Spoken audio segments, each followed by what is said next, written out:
Bro నాకు 1 BHK కావాలి bro.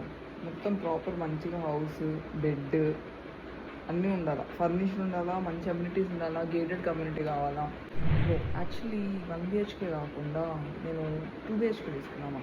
2 BHK with someone else two, అంటే like I could actually take a lease or a rental agreement and maybe ask someone to join me so that we can share the rent. So that's my initial plan for now. Bro, I think ఎట్లో ఇల్లు దొరకడం కష్టంగా ఉంది. No broker యాప్లో brokerage fee అడుగుతున్నారు. So నేనేమనుకుంటున్నాను అంటే ప్రస్తుతానికి ఏదైనా పీజీ చూసుకునేసి అక్కడికి వెళ్ళి ఒక 3-4 months తర్వాత షిఫ్ట్ అవుదాం అనుకుంటున్నాను.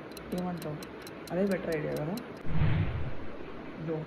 ఇన్ని యాప్స్ ఎక్కేసా, ఒక్క దాంట్లో కూడా పీజీ దొరకడం నాకు. నేనేమనుకుంటున్నాను, ఏ దొరికితే తీసుకుందాం అనుకుంటున్నాను. ఫర్నిష్డ్ కావాలి, కబోర్డ్లు కావాలి, అంత వదిలే దొరికితే చాలు ఏదో ఒకటి అన్న స్పేస్కి వచ్చేసాను. ఏదో ఒకటి వస్తే చాలు ఇంకా.